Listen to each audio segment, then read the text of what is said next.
Shalom, selamat berjumpa lagi dengan saya.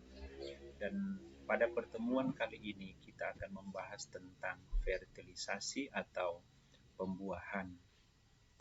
Dasar firman Tuhan pada materi ini yaitu Yesaya 44 ayat 24 yang berkata, "Beginilah firman Tuhan penebusmu yang membentuk engkau sejak dari kandungan.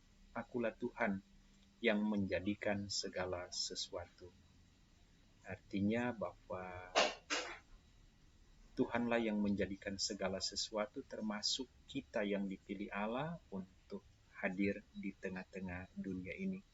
Karena sejak dari kandungan, Tuhan yang sudah membentuk kita. Dalam pembahasan materi ini, kita akan cari tahu dulu tentang indikator. Indikator yang pertama, menjelaskan pengertian fertilisasi, kemudian indikator yang kedua, menjelaskan proses pertumbuhan dan perkembangan janin selama dalam kandungan. Indikator yang ketiga adalah menjelaskan fungsi cairan ketuban bagi janin. Dan indikator berikut menjelaskan berbagai macam penyakit pada sistem reproduksi manusia. Kemudian indikator yang terakhir adalah menjelaskan upaya pencegahan penyakit pada sistem reproduksi manusia. Dalam pembahasan materi ini saya akan mulai dari memutarkan video, di mana video ini menggambarkan tentang bagaimana proses pembuahan yang terjadi dalam alat reproduksi seorang ibu. Kita lihat ini adalah penampang alat reproduksi. Di sini adalah ovarium.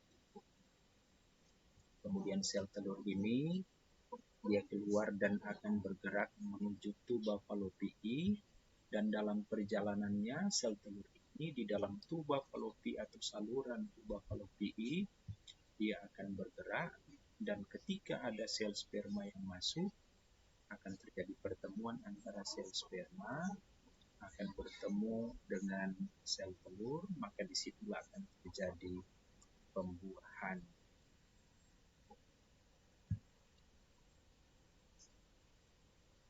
Ketika ada satu sel sperma yang membuahi sel telur, maka terjadilah pembuahan.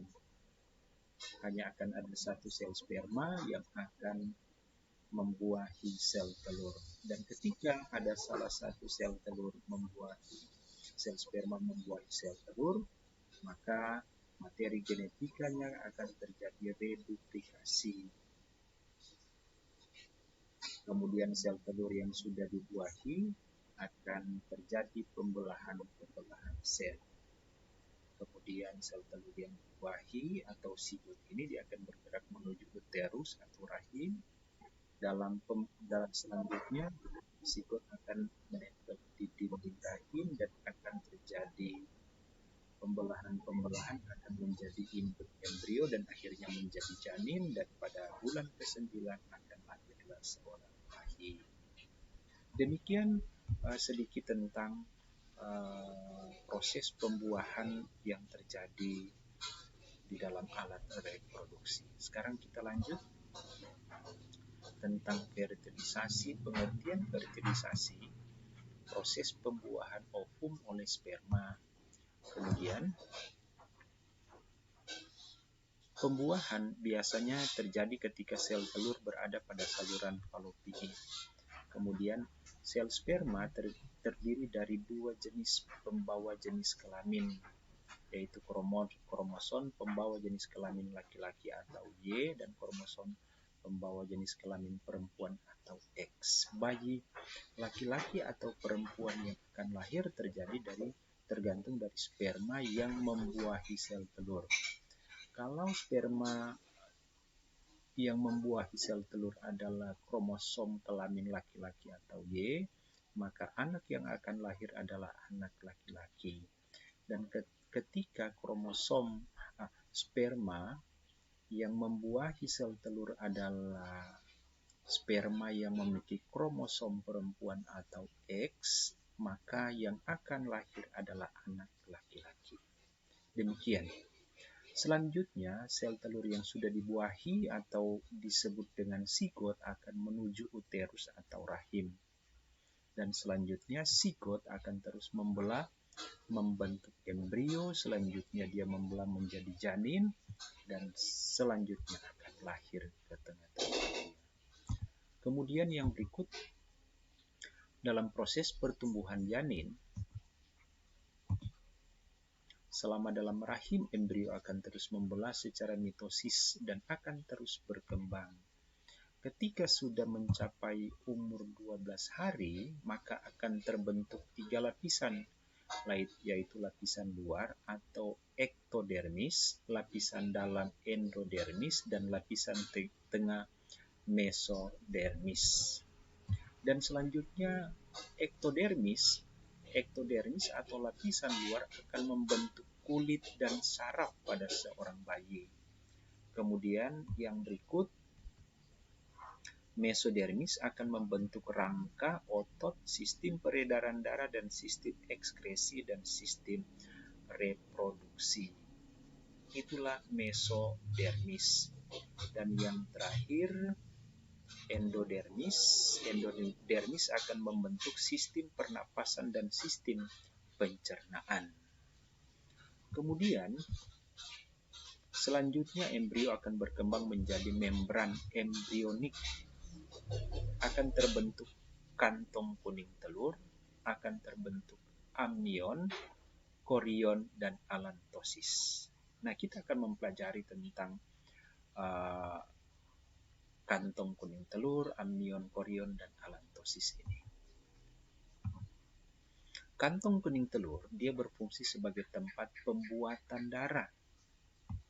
Kemudian, amnion merupakan cairan tempat embrio mengapung dan berfungsi sebagai pelindung embrio dari goncangan dan benturan.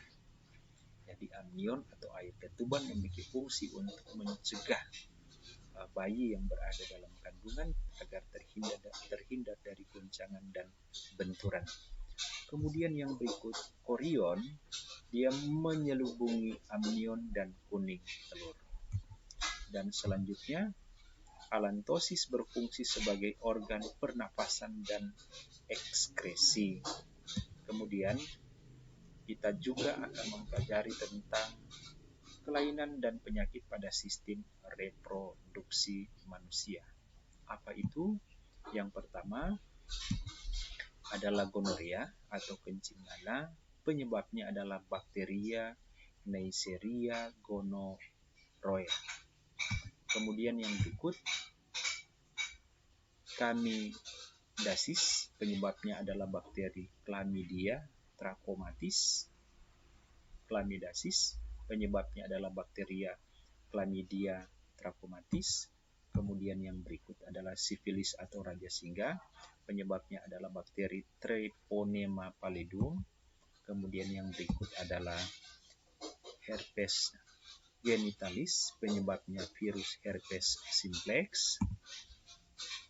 Dan yang terakhir, Candidiasis atau keputihan, penyebabnya adalah jamur Candida albicans.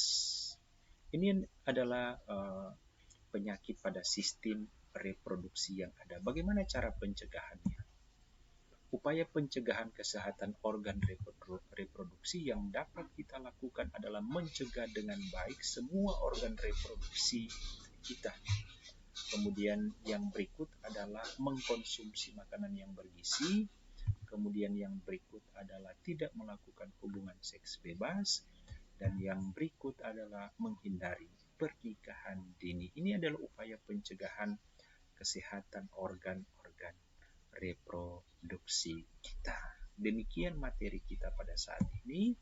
Terima kasih. Tuhan Yesus memberkati.